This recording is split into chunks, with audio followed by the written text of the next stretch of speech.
Welcome to another deep dive, everyone. Yeah. This time, we're tackling Java. We got a ton of info from you on this, excerpts from something called Metin Yapıştırıldı. That's an interesting one. Yeah, sounds a little mysterious, right? Yeah. But hey, that's what we do here on the deep dive. We dig into it all. And you want the full story on Java, but quick and without all the crazy technical stuff, right? Absolutely. We want to make sure everyone can follow along. Exactly. I'll admit, I tried learning Java myself once, and let's just say that whole write once, run anywhere thing just went right over my head. I can understand that. It's one of those things that sounds simple on the surface, but there's a lot going on under the hood. So thankfully, we have you here to break it all down for us. I'll do my best. Perfect. So first things first, where did Java even come from? Well, we got to go back, way back to the early 90s. Picture Sun Microsystems. Mm. You've got this team of developers, James Gosling, Mike Sheridan, Patrick Naughton, working on a project, deck this, for interactive television. Wow. Interactive television back then? That's pretty forward thinking. Oh, yeah, they were ahead of their time, for sure. And their creation. They called it Oak at first. Oat. Yeah. So how did it become Java?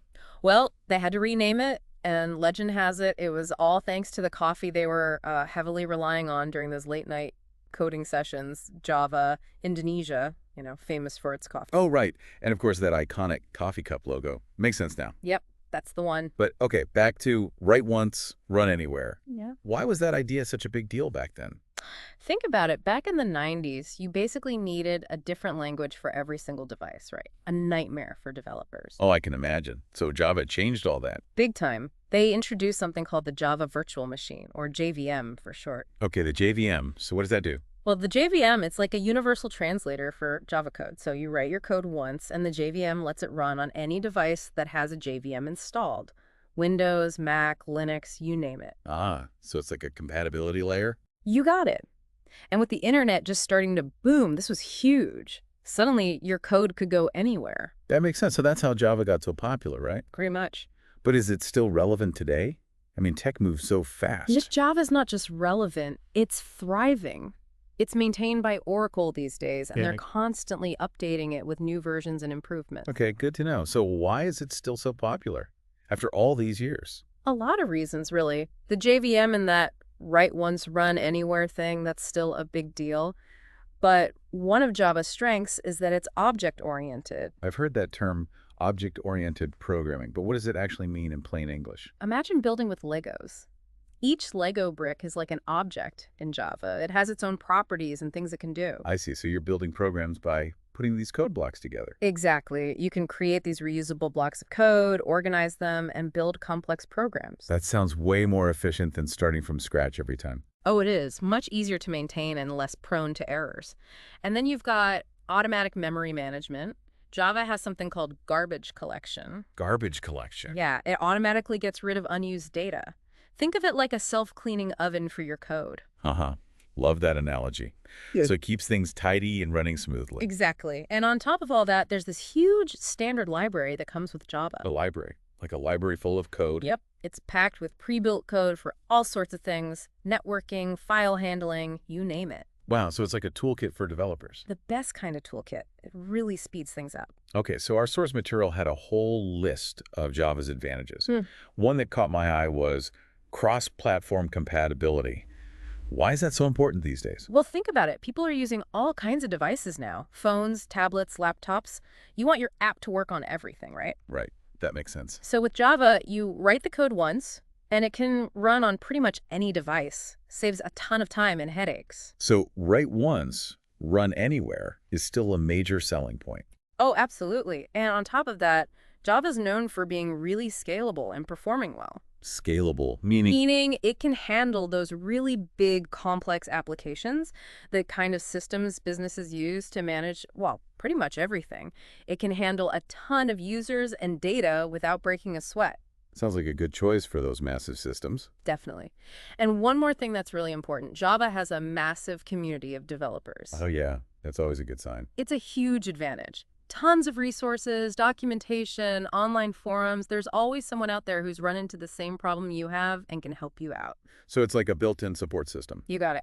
Okay, so far Java sounds pretty amazing, but nothing's perfect. Yeah. Right. What are some of the downsides? I know our source mentioned a few things. Of course, no technology is without its trade-offs. While the JVM and garbage collection are great, they can sometimes use a bit more memory. So it can be a bit of a resource hog. Well, When would right. that actually be a problem? It's something to consider if you're building something with really tight performance needs, like high-frequency trading or real-time gaming, those kinds of I things. see. So not your average app then. Right. And another thing some people point out is that Java's syntax can be a bit verbose, meaning you might need to write more code compared to some other languages. So it's not the most concise language out there. Not always, no. Yeah. But you get that robustness and reliability in return. It's always a trade-off. Exactly. The right tool for the right job. Speaking of jobs, where is Java actually used out in the real world? I know it's behind a lot of Android apps, but what else? Android's a big one, yep. And even though Kotlin's become popular for Android development, Java's still widely used and supported. Right, so it's still got a strong presence in the mobile world. Oh, absolutely. But it goes way beyond that. Java is huge in what we call enterprise applications. Enterprise applications. Think of those big systems businesses use to manage all their stuff. Customer data, finances, supply chains, all of that. The backbone of the business world, basically. You got it. And Java is perfect for that. It scales well, it's secure, and it's reliable, which is crucial for businesses. Makes sense. So we've got Android and these massive enterprise systems. What else? Well, we can't forget about web development. Oh, right. Java's used for that too. It powers a lot of the behind-the-scenes stuff on websites, handling data, user logins, all that complex stuff. So it's like the engine that makes websites dynamic. Exactly. This is fascinating. So we got these big three, but are there any other cool examples of what Java can do? Oh, tons. Big data, finance, cloud computing. You name it, Java's probably involved. Java's involved in all of those. Seriously. Yeah. Big data, for example, needs to crunch massive amounts of information. Java can handle that, no problem. And frameworks like Hadoop and Spark, they rely heavily on Java. Wow. So Java's working behind the scenes to help us understand all that data. You got it. And in finance, security and reliability are super important, right? Absolutely. Especially when it comes to money. Exactly. So Java's a natural fit for things like online banking and trading platforms. That makes me feel better about my online banking. What about cloud computing? Everything seems to be moving to the cloud these days. And Java's right there with it. It's great for building cloud-based apps. Again, it comes down to scalability and the fact that it can run on any platform. It's like the Swiss Army knife of programming languages. Aha, I like that. It really is versatile. So our source material mentions something about Java libraries and frameworks. Can you explain what those are and why they matter? Sure, think of them like pre-built sets of tools and components. They make development way faster and easier. So you don't have to reinvent the wheel every time you start a new project. Exactly. And there are tons of great Java libraries and frameworks out there. Like what?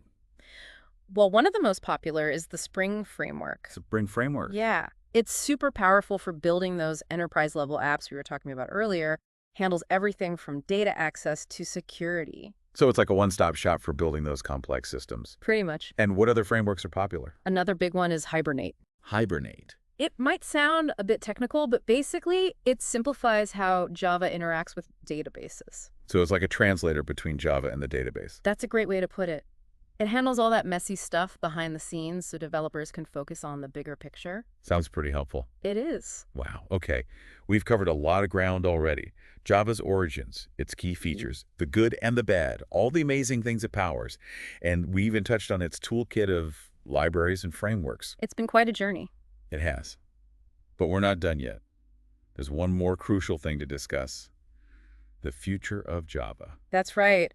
We've talked about how Java's evolved over the years, but what does the future hold for this seemingly timeless language? Great question. We'll dive into all of that in our next segment. Stay tuned. Looking forward to it. All right, we're back and ready to talk about the future of Java. I've got to say, I'm feeling a lot more optimistic about Java's future than I was when we started. I can understand that. It's easy to think of Java as, old news in the tech world, but it's really stood the test of time. It has. So what makes you so confident about its future? Well, for starters, Java's backed by Oracle, right? And they're not just sitting around, they're putting a lot of resources into keeping Java up to date and competitive. So it's not just coasting on its past success. Nope.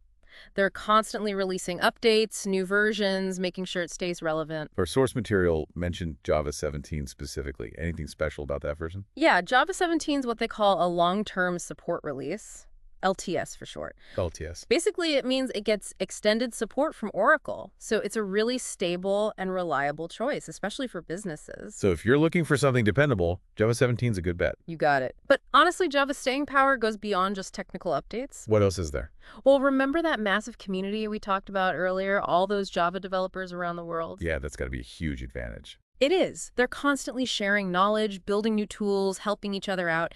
That kind of community keeps a language alive and thriving. It's like a built-in support system for the entire Java ecosystem. Exactly. And that's a big part of why I think Java's going to be around for a long time. So we've got Oracle's backing, constant updates, a huge community, anything else pointing to a bright future for Java. Well, think back to what we talked about earlier, Java's role in all those emerging fields like cloud computing and big data. Right. It's not just about maintaining old systems. It's about being part of the future of tech. Exactly. And those fields are only going to get bigger. The demand for skilled Java developers is going to keep growing. So learning Java is a good investment for the future. I'd say so, definitely. It's like a direct line to some pretty exciting career paths. And don't forget about all those enterprise applications we talked about. Those aren't going anywhere anytime soon. Right, those mission-critical systems that businesses rely on. Someone's got to keep those running. And that someone could be you. Okay, so for our listener who's been thinking about diving into the world of Java, what's the key takeaway here? If you're looking for a language that's got staying power, a strong community, and a bright future, Java's a fantastic choice. I think you've convinced me. It's not just surviving, it's thriving. That's the best way to put it. So it's not just about maintaining legacy systems. It's about being part of the future of tech. Exactly. And those fields are only going to get bigger. And the demand for skilled Java developers is going to keep growing. So learning Java is a good investment for the future. I'd say so, definitely. It's like a direct line to some pretty exciting career paths. And don't forget about all those enterprise applications we talked about. Those aren't going anywhere anytime soon. Right, those mission-critical systems that businesses rely on. Someone's got to keep those running. And that someone could be you. Okay, so for our listener who's been thinking about diving into the world of Java, what's the key takeaway here? If you're looking for a language that's got staying power, a strong community, and a bright future, Java is a fantastic choice. It's versatile, it opens doors to all sorts of career paths, from mobile app development to those huge enterprise systems, to the exciting world of big data and cloud computing. There's something for everyone in the Java world. Well, you've definitely painted a compelling picture. It sounds like Java's not just surviving, it's thriving. You got it. Java is proof that in the tech world, evolution is everything. Love that. So we've come to the end of our deep dive into the world of Java. Hopefully you're feeling a lot more informed about this powerful language and maybe even inspired to explore it further. It's been a pleasure sharing this journey with you and our listener. It's always exciting to talk about a language that has had such a huge impact on the tech world and that continues to shape the future. I couldn't agree more. And to our listener, thanks for joining us on this deep dive into the world of Java. We hope you found it insightful, engaging, and maybe even a little bit mind-blowing. I know I'm looking at everything differently now. My phone, my laptop, it's like I'm suddenly aware of all the Java code running behind the scenes. It's amazing how a little knowledge can completely change your perspective, isn't it? It really is. Well, I want to thank you for being such a fantastic guide on this Java journey. I never thought I'd say this, but Java is actually pretty fascinating once you understand it. Well, thank you. It's always fun to share my passion for a language that's had such a big impact, you know? And to our listener, thank you for joining us for this deep dive into Java. We hope you've learned a lot, maybe even enough to inspire you to explore it further. Who knows, maybe you'll be the next big Java developer. But either way, keep that curiosity going. Keep learning, keep exploring, and join us next time for another deep dive into, well, whatever you want to know about.